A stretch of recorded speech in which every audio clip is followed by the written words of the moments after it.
Hey, how's it going, guys? Ancient Rune here, back with another Borderlands 3 build video, and today I'll be going over my reload spam Zane build called Fartperative. This build started as a Pestilence only build, but I have found more weapons to use on this build. Not necessarily better than the Pestilence, but does give some options and changes the skill tree only a tiny bit to adjust for these new items. Now, if you don't know the premise of this build, it's basically spamming reload effects of guns, which are usually a projectile that the gun spawns. We are not counting Teeter on this. I have a separate build for that. Using drones pointing action, you can spam these projectiles better than melee canceling or swapping, but are options on this build as well. These guns benefit from Zane's hundreds of gun damage as well as all the other formula boosts we are getting, which I will go over. Don't forget to like the video and subscribe to the channel. The save file will be found in my Discord, which is linked down below, and I hope you guys enjoy. Alright, so first off we have the Pestilence, which is going to be insane and easily the strongest, and here's why. So the Pestilence reload counts as an action skill. Its flash gets elemental, gets gun damage, gets the V1, V2 debuff stuff. It does not get the weapon type V2 since it's not counted as a gun. It gets just 10 times increased damage for the reload. And then because it's an action skill, it gets the times 31 Mayhem scaling, making this nuts and why it's so good at clearing stuff fast, dealing hundreds of millions of damage. I've even seen 1 billion damage and damage cap hit. So we have this going on, and I like to use the 150 over 90 anoint because this is V2 / conditional damage, and this is going to be a pure mult because it can't get weapon type and we don't have the bonus anywhere else on this build specifically. So this is a huge bonus. Now with bossing, it's going to fall off when the enemy goes below 90% because of just high health and immune phases. It's bound to happen. So I like to swap to a terror damage at fire rate when bossing if needed. I do enough damage to where I really don't have to, but it is an option if you want to min max. Now I already have it on the grenade, but I do a swap to terror lifesteal with Sentinel, which I'll go over in a little bit, not right now. And then the Zheitsev Eruption is nice. Now you can't do the melee canceling like you can with other stuff. It will send out projectiles, but not to the same enemy that's already been debuffed. You have to do the drone cancel or the weapon swap. This also isn't the best at damage. It is good because it debuffs enemies, but still it doesn't stack up the damage enough. Now this can technically be used with all these weapons, but this specifically seems to perform well, and it's funny with emote canceling. You don't know what emote canceling is, you pretty much press an emote button and then you do like a movement key, going forward, backwards, and it'll just keep spamming it. You can press those buttons back and forth and it will spam it, but it does it with like everything though, so it's not really saying much. But that's what I like to do. And then I go the terror damage, terror cryo anointment, because it's just a nice bonus element and easy to apply. I can't get ASC splash on this, unfortunately, even though it is splash damage. I have radiation or cryo just because these projectiles are homing. You never know if it's going to get close to you, and since it's splash, it can apply a dot to you.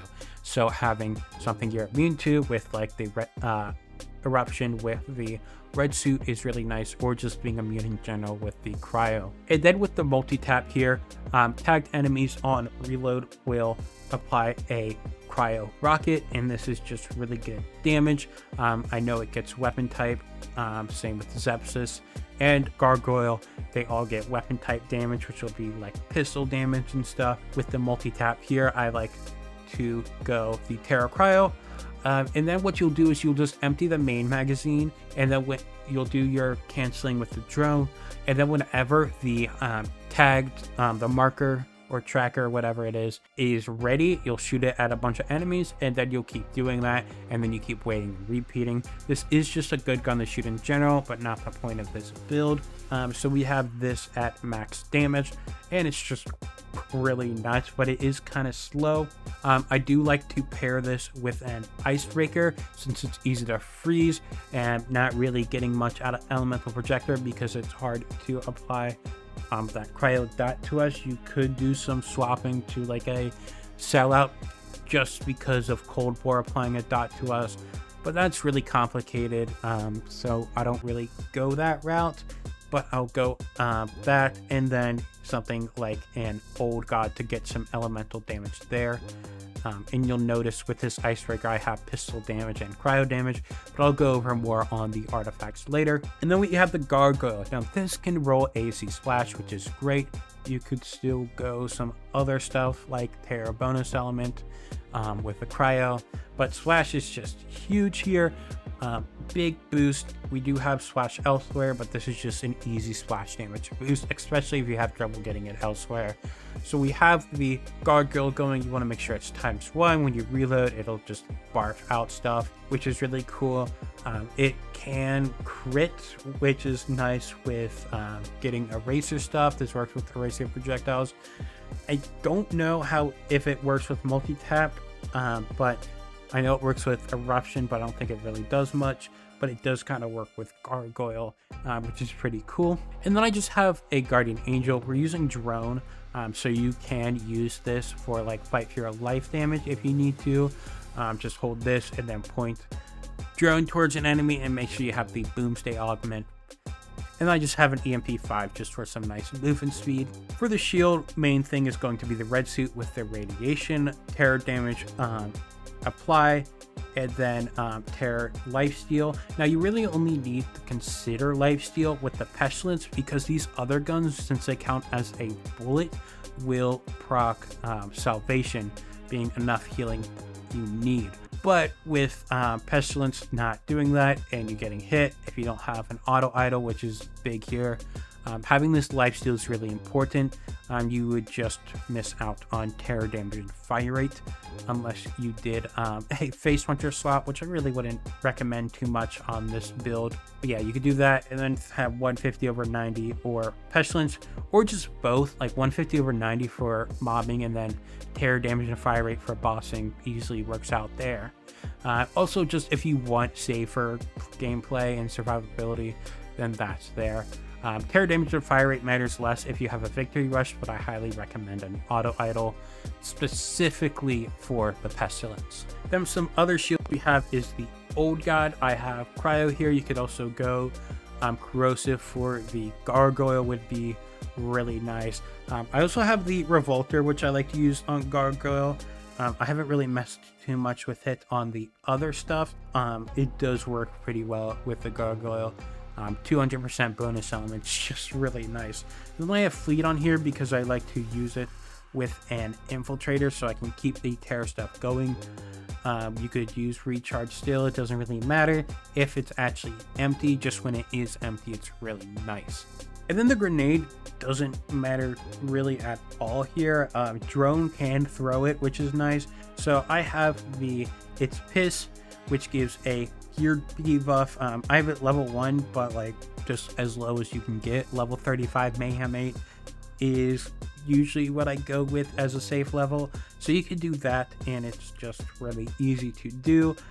It is additive with the Eruption, so it's less needed there, but there's nothing else you can really go. Yeah, we have it with terror damage or fire rate or terror apply if we're using like Sentinel lifesteal up here. Now the terror damage and fire rate, the terror is V1 damage, so it'll be a big boost here because we don't have it anywhere else on this build unless you end up going a victory rush, which you can, but not always the best option.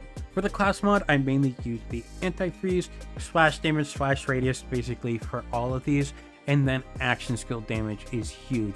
For Pestilence, you have to have action skill damage on this because there's nowhere else we're getting that bonus.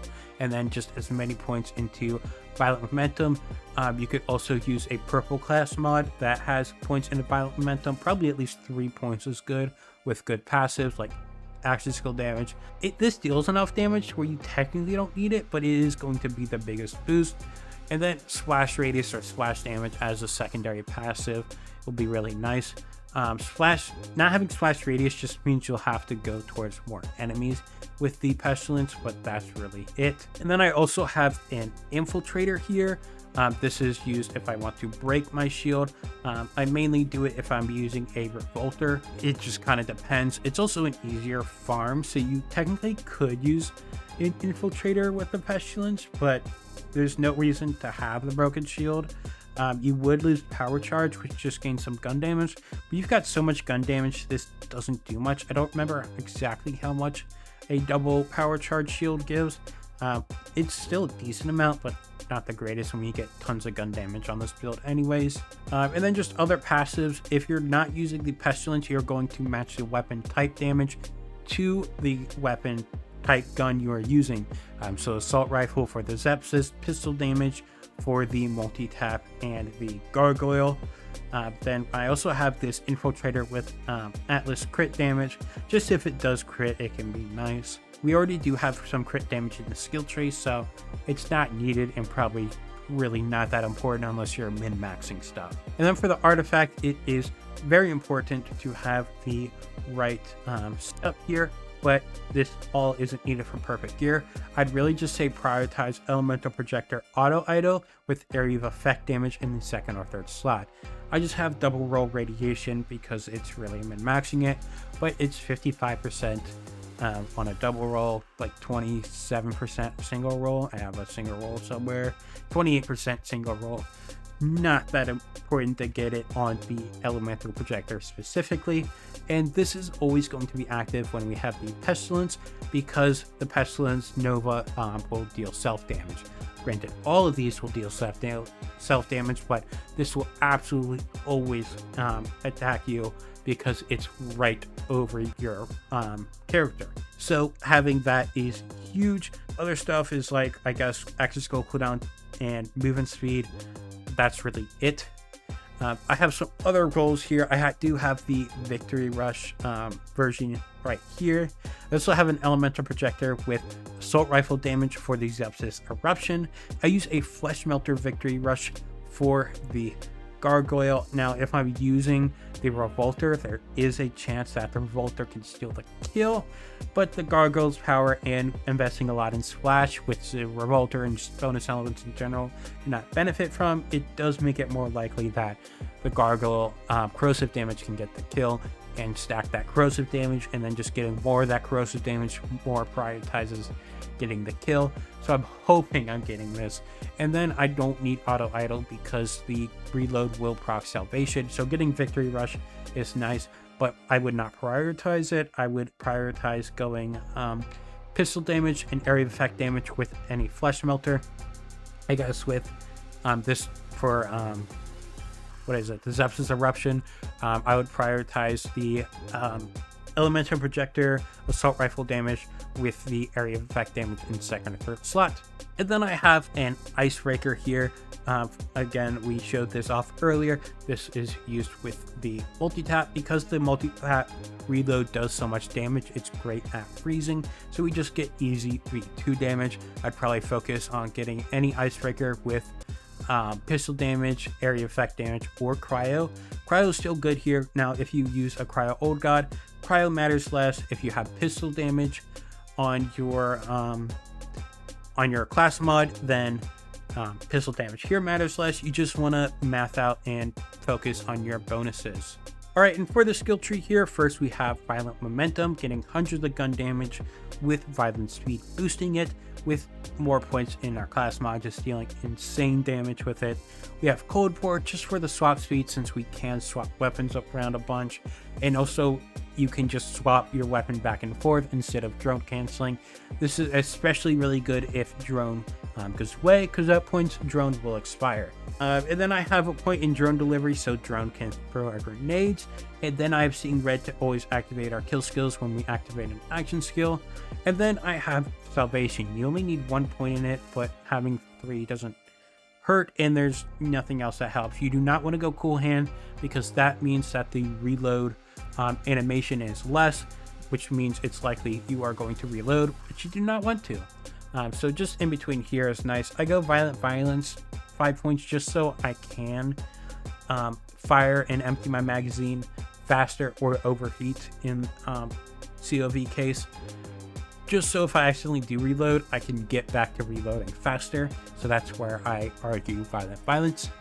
And then I have 3 points in Good Misfortune, really nowhere else to go. You can argue just going 1 and then 2 here. It kind of similar results with Sentinel, but it also just depends. And then we have Death Falls close to boost our kill skills, and especially Violent Momentum. Violent Momentum gets boosted by kill skills, but isn't activated by a kill skill. It's really weird, but it gets kill skill bonuses, which makes it even dumber. And then in Red Tree, we have 5 in Borrowed Time to have increased action skill duration. And then I have Brave Mutinous and not taken because we do not want the max size, because that means longer to reload, which is not wanted, especially if we do accidentally reload. Or it's not longer to reload, it's longer to get to 0 magazine where we are reloading. We do not go Synchronicity because it's bad gun damage, and we have so much gun damage that this is not even worth an argument, so I go Duct Tape Mod here. Then we have Donnybrook here just for the gun damage being nice, but also the health regen is nice, especially when we are missing out on some lifesteal at times. 5 in Duct Tape Mod. It's not really doing much having more points. Really, you'd go 1 point here, 4 point Synchronicity, but it's gonna be like 32% gun damage with over 1,000 easily we're having. So it's barely anything and doesn't really matter, but you need at least 1 point in Duct Tape Mod here. Then we go 3 Supersonic Man to get movement speed to help Violent Momentum even more. We go nothing in Green Tree because going other stuff is more important. Now here we're in Purple Tree, we're getting Eraser. Last time I think we just got some sheer will for cooldown while getting Proliferation. We may have not even touched that, but I'll go over why we do that. First, we have Renegade. We do sometimes have stuff critting, not the Pestilence, but other stuff can. So we have that there. Then just getting down the tree, I go Mana Focus. This doesn't matter. We go Headsman's Hands here for the stuff that can crit, which is basically anything besides Pestilence. Then we go Commitment for the cooldown rate. Gun damage is nice, but we also have so much, it's dumb. Then we have Fugitive, so we can shoot in sprint, which is really, really nice here. It seems to help with emote canceling, but I can't really tell. And then we have Art of War, just because we don't want Domino Effect and nothing else helps. Normally I don't go this, but this is one of those places where this is really nice because we never shoot besides with, what is it, the multi-tap. Otherwise we don't, and activating your action skill and doing an action skill action like pointing Sentinel somewhere, doing that point will stack Art of War. So you basically have 120% here the whole time. I would go 5 out of 5, but I prefer having maxed out Headsman's Hand. And then we go Eraser just because some stuff can Eraser, mainly focusing on the Gargoyle, which will just double dip a bunch of the bonuses we have here, which is really nice. And then for the skills here, we have the Mantis Cannon, of course, to activate our action skills, have action skill N to proc our Terror, and just AOC Splash and all that stuff. Just amazing.